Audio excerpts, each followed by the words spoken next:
কৃষ্ণকালী মায়ের জয়, জয় সোনা মায়ের জয়। এই যে একটা গপু সোনা দেখো দাঁড়িয়ে পড়েছে, হাসছে, তাই কেমন থেকে এসেছে। কি উপকার হচ্ছে বলো মা? আমার ওই ছেলে পেটে ছিল, তখন মানত করেছিলাম মায়ের কাছে।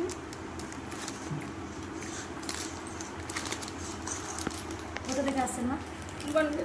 বনগা থেকে। বনগায় অনেক ভক্ত আছেন, আসবে বেটা আমার তো ফল দিয়েছে না মামাকে, প্রসাদ দিয়েছি, প্রসাদ দিয়েছি।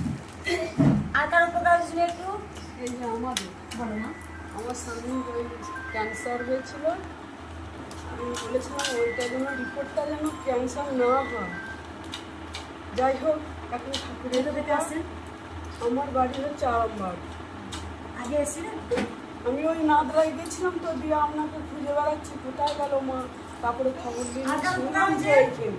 আমার অনেক উপকার হয়েছে। আমি মানে 16-17 বার গেছিলাম, আর এই 2 সপ্তাহ আগে গেছিলাম। যে মানুষ শোধ করে গেলাম, নাম্বার নিয়েছো তো, ফোন নাম্বারতে ফোন করিনি। বলিনি একদম। রাধে রাধে। যাই হোক, এই মা অনেকবার এসছেন, আমি মাকে চিনতে পেরেছি। আর মা তুমি ডালাবতী পুজো দিলে কেন মা? আর মা আজকে মা মা নিয়েছে। একদম। কোথা থেকে আসছেন মা? উত্তর চব্বিশ পরগনা বেড়াচলা থেকে। মা, আমার মেয়েটার জন্য একটু চেহারাটা ফেরে। বলে দিই মা, হ্যাঁ। একটা কথা বলি, জয় কৃষ্ণকালী মায়ের জয় মহামন্ত্র জপ করবে। এই নামেতে অনেক শক্তি আছে। বৌমা নাচে নিয়ে এসেছি। ওই ছেলের ওই নাচে হাতি পারে না, তাই বৌমা চিন্তা করছে, আমি মায়ের কাছে নিয়ে চলে যাই এনেছি। জয় কৃষ্ণকালী মায়ের জয়, জয় সোনা মায়ের জয়। এই নাম মন্ত্র জপ করবেন। এই নামেতে অনেক শক্তি রয়েছে। এই নামেতে যে কি রয়েছে, যেমন আমরা মহাদেব বলি তো, মহাদেব বলি। মহাদেব মানে জানেন?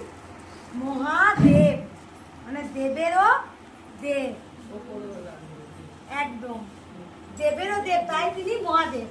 আর জয় কৃষ্ণকালী মায়ের জয় মন্ত্রটা নয়, শুধু মন্ত্র, মহা মন্ত্র। জয় কৃষ্ণ কালী মায়ের জয়। কটা আছে? 5টা। জয় কৃষ্ণ কালী মায়ের জয়। এই যে নাম মন্ত্রটার মধ্যে কি যে শক্তি আছে, কি যে পাওয়ার আছে, যারা ঘরে বসে জপ করেছেন তারাই জানেন। এই মহামন্ত্র বারবার বদলে জপ করুন। সবাই মন প্রাণ ভরে বলুন, জয় কৃষ্ণ কালী মায়ের জয়, জয় কৃষ্ণ কালী মায়ের জয়, জয় কৃষ্ণ কালী মায়ের জয়, জয় কৃষ্ণ কালী মায়ের জয়। গোপাল,